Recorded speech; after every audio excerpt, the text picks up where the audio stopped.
ඔබත් මමත් ජීවිතේ උපන්දා සිට ජීවන ගමනේ විවිධ කාර්තුවල විවිධාකාර දරා ගැනීම, අහිමිවීම, රිදීම්, රිදවීම්, පරාජය වීම, සමු ගැනීම, රැවටීම් ආදී নানা ප්‍රකාර වේදනාවන් දරාගෙන ඉඳලා තියෙනවා. අන්න එහෙම වෙලාවක ජීවිතේ තව මොහොතක් දරා ගන්න එක උණුසුම් වැළඳ ගැනීමක් තිබුණා නම් ජීවන අලුමතින් නැගී සිටින ෆීනික්ස් කුරුල්ලෙකුසේ යලි නැගී සිටින්නට මනෝවිද්‍යාත්මක ප්‍රවේශයක ආත්මීය වැළඳ ගැනීම සහ කම්පන.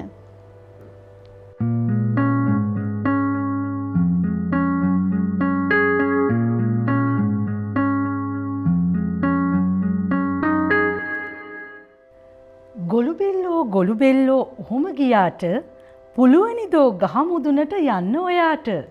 උසට උසේ ගහ හැදුනේ නෑ එක රැට. ඇයි ළමයෝ තේරෙන්නේ නැද්ද ඔයාට?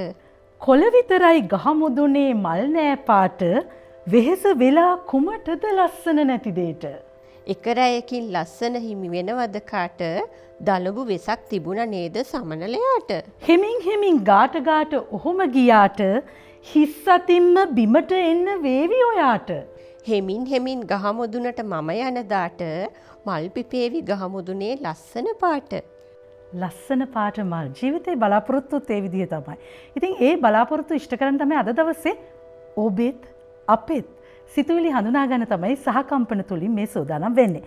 ප්‍රාර්ථනා කරනවා එකතු වෙන්න කියලා සුබ දවසක් ප්‍රාර්ථනා කරනවා. මංජුලා ඔබටත් සුබ දවසක්. සුබ දවසක් නදීපා. කුඩා කාලේ මිතුරියක් හරි සතුටුයි දැන හඳුනගන්න ලැබි. එහෙනම් කුඩා කාලේ අත්දැකීමුත් එකතු කරගෙන අපිට පුළුවන් අද දවසේ සහකම්පනය පිළිබඳව කතා බහ කරන්න. අපි බලාපොරොත්තු රත්නශ්‍රී විජේසිංහන්ගේ අපූර්ව සංකල්පයකින් අපි දෙන අර ගොළුබෙල්ලා සහ ළමයා අතර ඇතිවෙච්ච සංවාදයක්. මොකද හිතුනේ ඒක කියවන. බාධක මැඩගෙන ඉදිරියට යනකොට ජයග්‍රහණයක් ලැබුණම දැන් සතුට කොච්චරද? ජයග්‍රහණය ගැන විවිධ බලාපොරොත්තු තියෙනවා. මේ බලාපොරොත්තු වලට යනකොට මේ වැඩිහිටි අපි හිතනවා අපිට විතරයි අරමුණු බලාපොරොත්තු තියෙන්නේ කියලා. අද දවසේ අපි කාගේ බලාපොරොත්තු අරමුණු ගැනද කතා කරන්නේ? දරුවෝ ගැන, අපිට තියෙන වටිනාම සම්පත ගැන. ඔව්, දරුවන්ගේ ඒ බලාපොරොත්තු වලට යනකොට සමහර වෙලාවට අපි අර මල් ස්වභාවිකව පිපෙන්න දෙන්නේ නැතුව මල් පෙති අපි පුප්පන්න උත්සාහ ගන්නවා වගේ එහෙම දරුවන්ගේ ජීවිතවලටත් අපි ඇතුල් වෙනවා නේද? අනිවාර්යයෙන්ම. අම්මලගේ තාත්තලගේ හීන දරුවන් ලවා ඉටු කරගන්න හදනවා. ඔව්.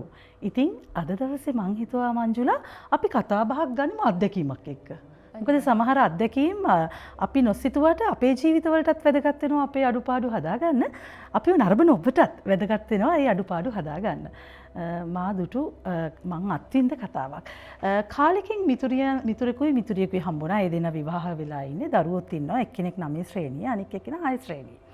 ඉතින් ඒ බිරිඳ ඇවිල්ලා මාත් එක්ක කතා කරා මගේ යාළුවා. කතා කරලා යන්න හදනකොට මංජුලා මේ මං කිව්වා පුතාත් නිදිමතේ වගේනේ කියනකොට තාත්තා එකපාරට කිව්වා මේ මොන නිදිමතක්ද රැයට අම්මට නිින්ද ගියාම මේ ෆෝන් එක අරගෙන අම්මගේ ඇඟිලි සලකුණ තියලා ෆෝන් එක මේ විවෘත කරගෙන මේ දුරකථනයෙන් ගේම් ක්‍රීඩාවන් කරනවා කියලා. ඉතින් පහුවෙන්දට ඉස්කෝලේ යන්නෙත් නෑ කියලා ඔන්න තාත්තා චෝදනාවක් කළා. ඊට පස්සේ අම්මා කිව්වා මෙයාගේ වැඩේ ත්‍රාසජනක පොත් කියවනවා විතරයි වෙන පාසල් අධ්‍යාපන වැඩ කටයුතු වලට මූණ දෙන්නේ නැහැ. සාර්ථකව කරන්නේ නැහැ. ලකුණු අඩුයි කියලා. කියනකොටම මංජුලා අම්මාගේ අත මිරිකනවා ළමයා. මේම සිදුවීම් දැකලා තියෙනවද? අත්විඳලා තියෙනවද? අනිවාර්යෙන් දැකලා තියෙනවා. ඉතින් කියනවා දැන් අම්මා කියන්නේ බොරු. අම්මා කියන්නේ බොරු කියලා ළමයා හරි අපහසුවෙන් අම්මා ගාවට ගිහිල්ලා අම්මගේ පිටිපස්සේ දැන් හැංගෙනවා කඳුළුත් ඇවිල්ලා යන් අපි යන් කියලා හරිම ප්‍රචණ්ඩව හැසිරුණා. ඊට පස්සේ මේ නං ඊටස් කියන මං ඇහුවා මොනකටද ආස පුතාගෙන් කියලා. ක්‍රිකට් ක්‍රීඩාවට ආසයි කිව්වා. ඉතින් එහෙනම් ක්‍රිකට් ක්‍රීඩාවට යොමු කරවන්න ඒක හොඳයිනේ කිව්වහම ඒ මව කිව්වා නෑ පන්ති වෙලාවටමයි වැටලා තියෙන්නේ. අපිත් රැකියාවට යනවනේ. ඒ ඉතින් වෙලාවක් නෑ කිව්වා ක්‍රිකට් ක්‍රීඩාවට යොමු කරන්න. ඊට පස්සේ මංජුලා මම කිව්වා එහෙමනම් මේ පුළුවන් මොන හරි විනෝද ක්‍රීඩාවකට යොමු කරන්නේ කොහොමද? ඒකට කාලේ නෑනේ. මෙයා ලකුණු ගන්න ඇත්තට හිටපු යාගේ අක්කා විහිළු කරා අයියෝ ඔයාට ක්‍රිකට් උපකරණ විතරක් නෙවෙයි ඔයාට බෝලයක්වත් අරගෙන දෙන්න වෙන්නේ කවදාවත් ඔයාගේ ලකුණු වැඩි වෙන්නේ නැහැ නේ කියලා විහිළු කරා. ඒකට දැන් එතකොට දැන් අක්කා එක්කත් රණ්ඩු වෙනවා ඒ අතර අම්මගේ අත මිරිකන ගම හැංගිලා ඉන්න ගම දැන් හිතන්නකෝ ඒ වගේ දෙයක් අපිට වුණා නම් කුඩා කාලේ අසරණ වෙනවා. ගොඩක් අසරණ. නම් අසරණ වෙනවද? ඉතින් ඔය සිද්ධිය මම ගොඩාක් කල්පනා කරා ගෙදර ඇවිල්ලා. මං හිතුවා අද දවසේ මංජුලා අපිට මේ සිද්ධිය තුලින් ගන්න ගොඩාක් දේවල් තියෙනවා කියලා. ඔව්. ඔයාට මොකද හිතෙන්නේ ඒක ඇහුවාම? ඒකේ එයාගේ පෞරුෂ වර්ධනයට ගොඩක් බලපෑමක් වෙනවා කියලා මට හිතෙනවා. මොකද මේ එයාට කට්ටියක් ඉස්සරහා ඒ වගේ අසරණ කරනකොට ඒක එයාගේ අනාගතයටත් බලපාන ඉඩ තියෙනවා. ට්‍රෝම තත්ත්වයකටත් එන්න පුළුවන්. ඔව් ඒසෙක් කාලයක් ඉඳලා එයාට ඒක ආතතියක් බවට පත් වෙලා ඒ ව්‍යසනයක් බවට පත් වෙන්න පුළුවන් එයාගේ ජීවිතේ. හැබැයි අපි හිතන්නේ නැහැනේ අපේ අතින් වෙනවා. කුඩා දරුවන්ට ওই විදිහ අඩුපාඩුකම් වෙනවා. ඉතින් කොයි විදිහටද දැන් අම්මා ඔය විදිහට කෙනෙක් ඉස්සරහා දරුවෙකුට කියනකොට ඔයා හරියන්නේ නැහැ. ඔයා පාඩම් කරන්නේ නැහැ. ලකුණු අඩුයි කියන මේ දේ හොඳ නෑ නේද දරුවෝ ඉස්සරහා කරන්න. ඒ තුලින් දරුවාගේ පෞරුෂයට කොයි විදිහටද බලපෑම් වෙන්නේ කියන කාරණාව අපි සැලකිලිමත් වෙන්න ඕනේ නේද? ඔව් සැලකිලිමත් වෙන්න අනිවාර්යයෙන්ම. එයාගේ පෞරුෂ වර්ධනය වෙන්න නම් කුඩා කාලයේදී අම්මගේ තාත්තගේ බලපෑම ගොඩාක්ම බලපානවා. මොකද අම්මගේ තාත්තගෙන් තමයි මුලින්ම දරුවෙක් ඉගෙන ගන්නෙ. ඊට පස්සේනේ පාසලට යන්නේ. ඉතින් අම්මගේ තාත්තගෙන් බලපෑම ওই විදිහට ලැබෙනවා නම් දරුවා අනිවාර්යයෙන්ම පෞරුෂ වර්ධනය හීන වෙනවා. දැන් හිතන්නකෝ කවුරු හරි පිරිසක් වටේ ඉඳගෙන ඔබගේ අඩුපාඩු චෝදනා කියනවනම් අපේ හිත කොච්චර රිදෙනවද නේ? පුංචි දරුවෙකුට ඒක කොච්චර තේරෙනවද? දැනෙනවද දුකක්? ඒ දුකින්ද නේද අර දරුවා අම්මගේ අර අතමිරිකලා අම්මා බොරු කියන්නේ කියලා කියන්නේ ඇයි එහෙම ඒ ප්‍රතිචාරයක් දැක්ුවේ? එයාට ඔතනින් එහාට අකීකරු වෙන්නත් ඉඩ තියෙනවා. ඒ අකීකරුකම අනාගතයටත් බලපානවා. එතකොට පාසලේදී හරියට ඉගෙන ගන්න නැති වෙන්න පුළුවන්. ළමයි එක රණ්ඩු කරන්න පුළුවන්. එතකොට කෑකෝ ගහන්න පුළුවන්. අනිත් ළමයිට ඉගෙන ගන්න දෙන්නේ නැති වෙන්න පුළුවන්. ඒ වගේම ওই වගේ ලොකු ව්‍යසනයක් ඇති වෙන්න පුළුවන්.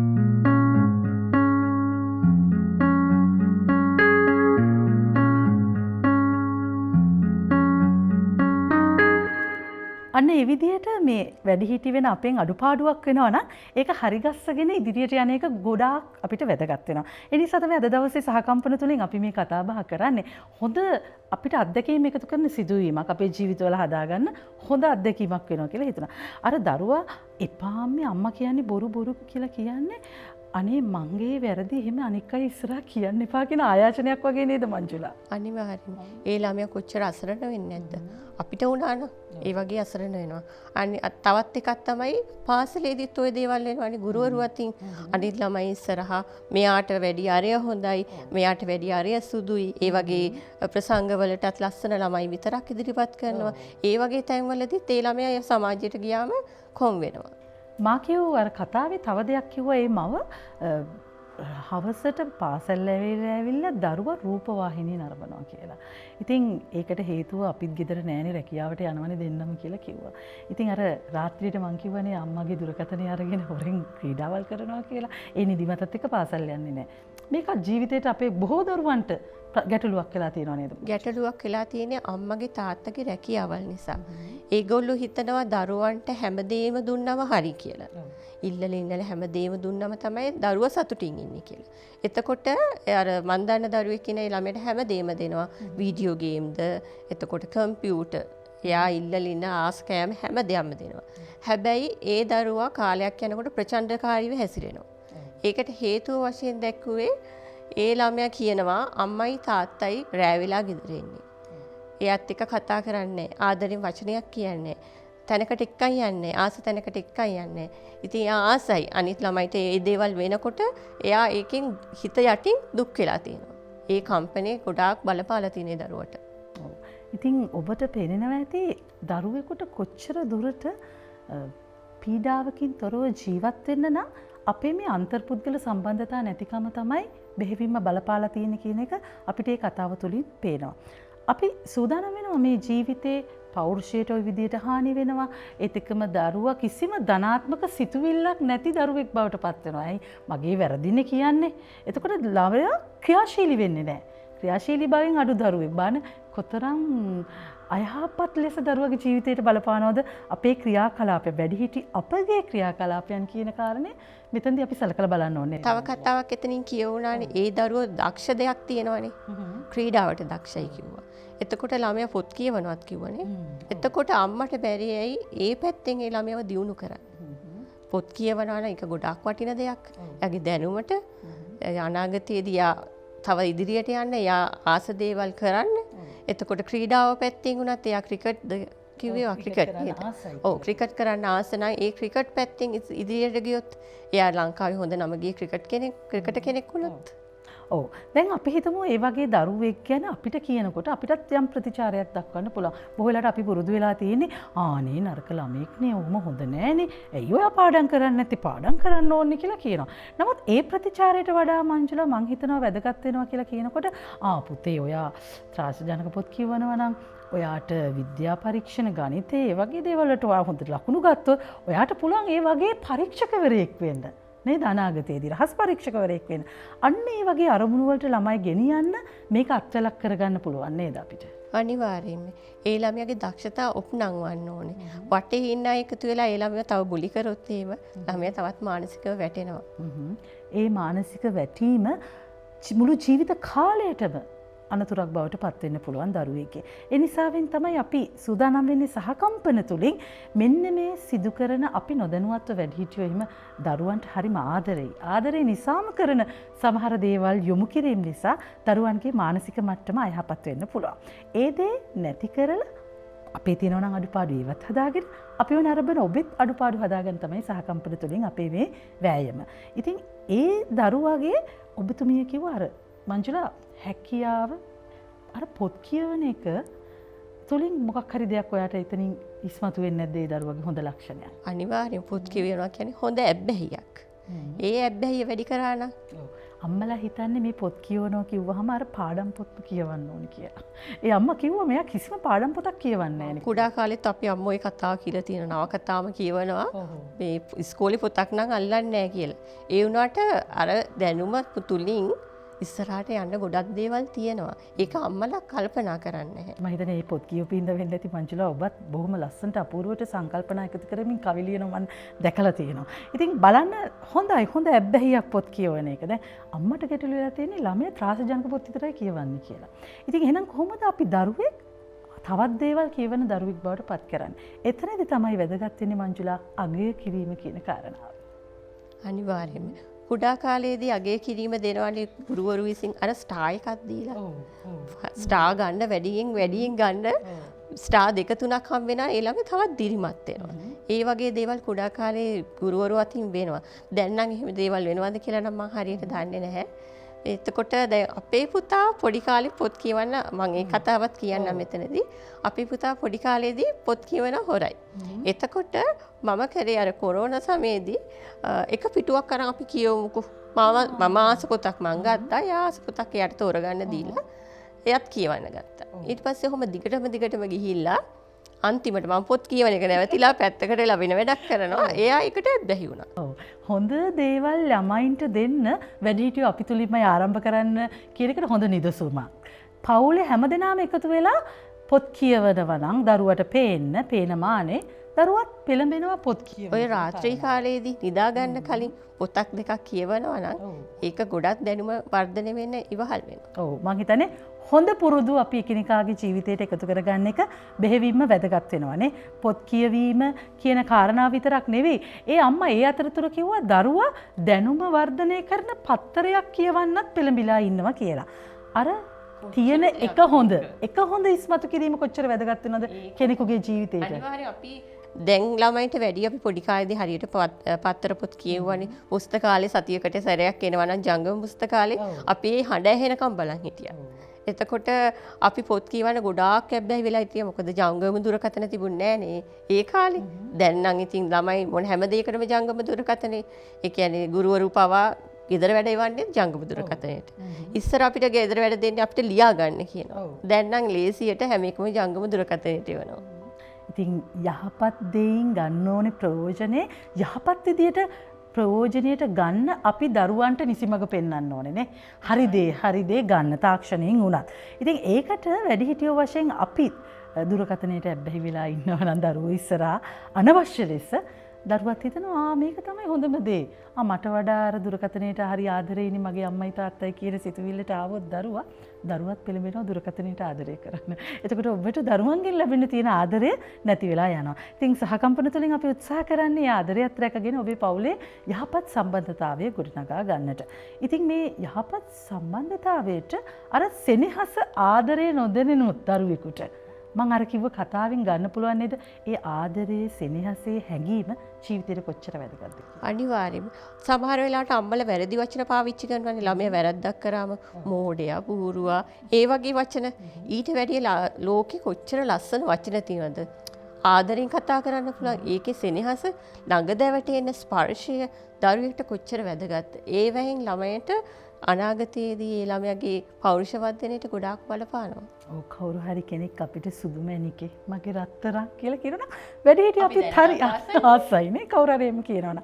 ඉතින් දරුවොත් හරි ආසයි මේ ආදරණීය වචන පාවිච්චි කරලා කතා කරනවා නම් සුදු දුව, මගේ වස්තුව, මගේ ඇස් දෙක මේ වගේ වචන. සමහර අම්මලා නම කියලා කතා කරනවා. මම නම් කියන්නේ ඊට වැඩිය ලස්සනයි නේද මේ වගේ වචනයක් පාවිච්චි කරන එක.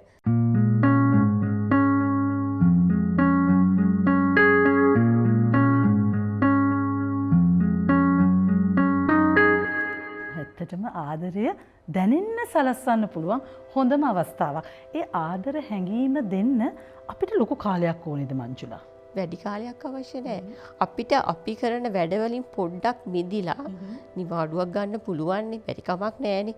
ඕනම මේ ආයතනයක නිවාඩු ගන්න පුළුවන්. සීමාවක් තියෙනවා. ඉතින් ඒ ලබා ගන්න කාලය දරුවා වෙනුවෙන් වෙන් කරන්නත් පුළුවන් නේ. ඒ වගේම ගෙදර ඇවිල්ලා සමහර දෙමාපියන් කරන වැරද්දක් තමයි ඔෆිස් එකේ තියෙන වැඩ ටික ගෙදර අරන් එන්න. එතකොට අර මං කලින් කිව්ව දරුවා කලහකාරී විදිහට හැසිරිච්ච දරුවා මාළු ටැංකියට අත දාලා මාළුව මරනවා. ඒ යාගේ කම්පැනි. පිට කරන විදිය. පිට කරන විදිය. තාත්තට කෝල් කරලා කියනවා අද ගෙදර ආවේ නැත්තම් මං හොඳ වැඩක් ඔයාට කරන්න. ඒ වගේ දේවල් කියනවා. ඉතින් ඒ කියන්නේ දරුවගේ ජීවිතේට මේ ආදරය කියන හැඟීම මේ බලපාන්නේ කොතරම් දුරට බලපානද? ඒකට වැඩි කාලයක් අවශ්‍ය නැහැ. ඔබ රැකියාවට පිටත් වෙන වෙලාවේ දැන් මම කතාව කිව්ව කතාවේ දෙමව්පියෝ දෙන්නම රැකියාවට යනවා. පිටත් වෙන මොහොතේ නළල සිපගෙන දරුවගේ පිටා පිරිමදිමින් පුංචි සිප ගැනීමක් කරන්න පුළුවන් නම් ඒක ආදරණීය ලෙස දැනෙනවා දරුවට. ආදරණීය වැළඳ ගැනීම මනසට කොච්චර බලපානවද? අර සතුටේ හෝමෝනය ශ්‍රාව්‍ය වෙන්නත් ඒ ආදරණීය සිප ගැනීම වැදගත් වෙනවා. ඉතින් අපි නොසිතන ජීව විද්‍යාත්මක ක්‍රියාකාරකම් රාශියකුත් අපේ ශරීරය තුළ සිදු වෙනවා. ඉතින් ආදරය බෙදනකොට දරුවන් වෙනුවෙන් ඒ සිප ගැනීම මං ඔයා වෙනුවෙන් ඉන්නවා පුතේ කියලා දරුවට ඇහුම්කන් දීම බොහොම වැදගත් වෙනවා. එතනදී නේද මංජුලා දරුවාගේ අර මං කිව්ව කතාවේ දරුවා ක්‍රිකට් වලට ආසයි කිව්වා. හැබැයි අවස්ථාව දීලා නැහැ දරුවට. තව පන්ති තියෙන නිසා එයාව පෞද්ගලිකව වුණත් ක්‍රිකට් පුහුණුවට යවන්න වෙලාවක් නැහැලු පෞද්ගලික පන්ති නිසා. පාසලේ දාන්න බැහැලු අම්මා තාත්තා රැකියාවට ගියාම දරුවව ගන්න බැරි නිසා. එතකොට බලන්න එතනදී දරුවා කෙතරම් දුරට බාහිර ක්‍රියාකාරකම් වලින් ඈත් වෙලාද? ඒ කියන්නේ අම්මගේ තාත්තගේ ක්‍රියාකාරකම් නිසා දරුවගේ හීනවලට යන පාර ඇහිරිලා තියෙනවා. දරුවගේ ආශාවට කැමැත්තට දරුවන්ගේ ඉඩ දීමත් හරිම වැදගත්. ආදරේ දක්වන ගම ආශාවට කැමැත්තට ඉඩ දෙන්න ඕනේ. එතනදී මේ බොහොම වැදගත් වෙනවා නේද අපිට මේ ක්‍රීඩාව විතරක් නෙවෙයි මොන වගේ දේවල් එකතු කරගන්න පුළුවන්ද මේ සංගීතය නැටුම් එතකොට ඩ්‍රාමා ඒ වගේ දේවල් වලින් නිර්මාණශීලී හැකියාව චිත්‍ර වගේ දේවල් මං හිතන්නේ අර අපි කිව්ව කතාවේ දරුවා රූපවාහිනී හවසට නරඹන්න පෙළඹිලා ඉන්නෙත් එයාට ක්‍රියාකාරී වෙන්න වෙන දෙයක් නැහැ. හුදකලා බව. හුදකලා බව නිසාවෙන් තමයි දරුවට දැනෙලා තියෙන්නේ මංජුලා මේ ඇබ්බැහිවීම යම් වැරදි ඇබ්බැහිවීම සිදු වෙලා තියෙනවා නේද? වැරදි ඇබ්බැහිවීම ගොඩකට මේ වෙලා තියෙනවා. එතකොට අර වීඩියෝ ගේම් වලත් අතුරුඵල තියෙනවානේ. සමහර වීඩියෝ ගේම් තියෙනවා මරණය පවා අත්කර දෙනවා. ඒ වගේ දේවල් වාර්තා වෙලා තියෙනවා ලෝකයේ ඇතුළත. ඉතින් දෙමාපියන් වශයෙන් වීඩියෝ ගේම් වලට ළමයා ඇබ්බැහි වෙලා නම් හරිම කල්පනාකාරී වෙන්න ඕනේ. මං හිතන්නේ දරුවව ලකුණු වැඩි කරන්න ඕනේ කියලා ඔබ හිතනවා නම් දරුවගේ අනිවාර්යෙන් කරන්න ඕනේ අර දරුවගේ වැරදි පුරුදු දරුවට වැරද්දක් කියන හැඟීම ලබා දෙන්න ඔහුව යහපත් පුරුද්දකට පුහුණු කිරීම. මේදී තමයි නේද වෘත්තීය වශයෙන් මඟ පෙන්වීමක් උපදේශනයක් සමහර වෙලාවට දරුවන්ට අවශ්‍ය වෙනවා. අනිවාර්යයෙන්ම අවශ්‍ය වෙනවා. හැබැයි දෙමාපියන් වශයෙන් උත් වැරද්දක් කරනවා නදීපා. එකක් තමයි ළමයේගේ මොකක් හරි අඩුපාඩුවක් දැක්කොත් සමහර වෙලාවට ගොඩක් වෙලාවට අම්මලගේ තාත්තලගේ වැරදි නිසානේ දේවල් වෙන්නේ. එතකොට ඒ දේවල් හංගගෙන අනේ ඕක හරියයි. ඕව ඔහොම තමයි හැම ළමයම ඔහොම තමයි. මෙයාගේ තාත්තත් පොඩි කාලේ වගේනේ. ওই වගේ දේවල් කියනවනේ නේද? එතකොට ඒ ළමයා හිතනවා මේ මම කරන දේ හරි තමයි කියන හැඟීමකට එනවා. වීරකමක් කියලා හිතනවා. වීරකමක් කියලා. වැරදි අවබෝධය. ඉතින් මෙන්න මේ අවබෝධය අපි වැඩිහිටි අපිම තමයි මේ වැරද්ද කරලා තියෙන්නේ. එහෙමනම් මේ වැරද්ද අඩුපාඩු අපි හදාගත්තොත් අපේ දරුවන්ට යහපත් ලෙස මඟ පෙන්වන්නට අපිට පුළුවන් වෙනවා. ඒ නිසා ආදරය බෙදන්න, ආදරය ලබා දෙන්න, දරුවගේ ආශාව කැමැත්ත මොකක්ද කියන එක හඳුනගන්න, දරුවව යම් දෙයකට ඇබ්බැහි වෙලා පෙළඹිලා තියෙනවා නම් අර උපදේශනය කියන මඟ පෙන්වීමත් ලබා ගැනීම බෙහෙවින්ම වැදගත් වෙනවා. ඒ කාරණාවට අගය කිරීම කියන එක තව ටිකක් එකතු කරන එක බෙහෙවින්ම වැදගත්. අනිවාර්යයෙන්ම අගය කිරීම අත්‍යවශ්‍යයි. ඒ වගේම අම්මට තාත්තට තමයි මුලින්ම දැනෙන්නේ දරුවගේ අඩුපාඩුවක් තියෙනවා නම්, වෙනසක් තියෙනවා නම්. ඒ වෙනස තියෙනවා නම් ඒක අර නියපොත්තෙන් කපන තියෙන දේ පොරෙන් කපන තියන්න ඕනේ නෑනේ. එතකොට එයාට මොකක් හරි අඩුපාඩුවක් තියෙනවා නම් මානසික බලපෑමක් වෙලා හරි තියෙනවා කියලා අම්මට තාත්තටනේ මුලින්ම දැනෙන්නේ. එතකොට ඒගොල්ලන්ගේ වගකීමක් තියෙනවා, යුතුයකමක් තියෙනවා, ළමයට ආදරයක් තියෙනවා නම් ඒ ළමයව මනෝපදේශකයෙක් ළඟට හෝ මනෝවෛද්‍යවරයෙක් ගාවට අරගෙන යන්න. ඔව්. ඒ සියල්ල කරන්න ඉස්සෙල්ලා ඔබ ආදරය බෙදන්න පවුල තුලදී. තව තවත් ලං වෙන්න. පවුල තුල ආදරණීය බැඳීම් වැඩි කරගන්න. එතකොට ගොඩාක් දරුවන්ගේ මේ ප්‍රචණ්ඩකාරී හැසිරීම් නොසන්සුන්තාවයන්ට බොහෝම අත්වලක් වේවි. ඒවා වළක්වගෙන දරුවා නිසි මානසික යහපැවැත්මක් දරුවා තුළ ඇති වෙන්න. ඉතින් මං හිතනවා සහකම්පන තුලින් අද දවසේ ඔබ යම් දෙයක් ඉගෙන ගත්තා නම් ඒ අඩුපාඩු ඔබෙන් දුටුවා නම් ඒ නිවැරදි කරගෙන අපේ දරුවන්ට නිවැරදි අත්වැලක් දෙන්නට අපි හැමෝටම අවස්ථාව තියෙනවා. අනිවාර්යයෙන්ම සහකම්පනය තුලින් අපි බලාපොරොත්තු වෙන්නේ ඒ දේම තමයි. ඔව්. ඉතින් පුංචි දේවල් ටිකක් නේද අපිට ජීවිතේ අනිවාර්යෙන් ආදරය කරන්න ඉච්චරයි. වෙන මුකුත් නැහැ. ආදරය, කරුණාව, සෙනෙහස දක්වන්න දරුවන්ට. වෙන මුකුත් ඕනේ නැහැ නේද දරුවෙකුට. ඒ බැඳීම. ඒත් එක්කම විවේචනය කරනවා නම් සංසන්දනය මේ හැම දෙයක්ම වළක්වන එක බෙහෙවින්ම වැදගත් වෙනවා. ඒ නිසා අර දරුවා දැනුවත් කරන පුවත්පතක් කියවනවා කිව්වනේ ළමා පුවත්පත. අන්න ඒ දැන් අගය කරන්න. පුතේ මේ පත්තරේ මොකක්ද තිබුණේ? ඔයාට මොනවාද ඒකෙන් ලැබිච්ච දැනුම? දරුවා සමග සාකච්ඡා කරන්න. එතකොට දරුවා හිතනවා මටත් වටිනාකමක් තියෙනවා. මාත් දන්න දෙයක් තියෙනවා. මමත් හොඳ දෙයක් කරනවා එහෙනම් කියලා එක හොඳ දේ හරි දරුවා දැක්කොත් දරුවා පෙළඹෙනව නේද තව තවත් හොඳ දේවල් කරන්න. ඔව්. අනිවාර්යෙන්. ඒක ළමයට මොටිවේෂන් එකක්. ඔව්. ඒ වගේ අභිප්‍රේරණය කරමින් දරුවව ජීවිතේ දිවි කරවන්න, ජීවිතේ ඉදිරියට ගෙන යන්න වැඩිහිටියෝ වශයෙන් අපි හැමදෙනාටම හැකියාව තියෙනවා. එහෙමනම් සහකම්පන තුලින් අපි අද දවසේ ගත්ත ප්‍රයත්නය සාර්ථකයි කියලා හිතනවා. ඔබ යම් කිසි දෙයක් ජීවිතේ වෙනස් කරගන්න ඕනේ යහපත වෙනුවෙන්, ඔබේ යහපත වෙනුවෙන්, ඔබේ පවුල වෙනුවෙන්, දරුවන් වෙනුවෙන් කියලා හිතුවොත් ඒක තමයි අපේ ජයග්‍රහණය. ඉතින් අපි සාමාන්‍යයෙන් අර රෝස ගහේ කටු දකින්නවාද, සමහර වෙලාවට කටු අතර රෝස මල් දකින්නවාද කියන කාරණාවලදී ලස්සන දකින්නේ අපි. අපි නරක දේ විතරයි දකින්නේ. ඉතින් ජීවිතේ බලාපොරොත්තු වලට යනකොට ওই විදිහේ අභියෝග තියෙන්න පුළුවන්, කටුකෝ අත්දැකීම් තියෙන්න පුළුවන්. ඒවා හදාගෙන බාධක ජයගෙන අනිවාර්යෙන්ම අපි ඒකට මඟ පෙන්වන්න ඕන වැඩිහිටියෝ වශයෙන්. ඔව්. ඉතින් ඒ මඟ පෙන්වීම තමයි අද දවසේ සහකම්පන තුලින් අපි මේ සූදානම් වෙන්නේ. ඒ නිසා ඔබට ආරාධනා කරනවා ජීවිතේ අර රෝස ගහේ තියෙන කටු දකින්නට වඩා කටු අතර තියෙන රෝස මල් දකින්න පුරුදු වුණොත් ජීවිතේ හරි ලස්සනයි කියලා ඔබට තේරෙවි. හරි සුවඳවත් කියලා දැනෙයි. එහෙම ජීවිතේ සාර්ථක කරන තමයි අද දවසේ සහකම්පන තුලින් අපි මේ දැරුවේ අපේ උත්සාහය. එහෙමනම් අද දවසට සහකම්පන තුලින් සමුගන්නවා. සුබ දවසක්. සුබ දවසක්.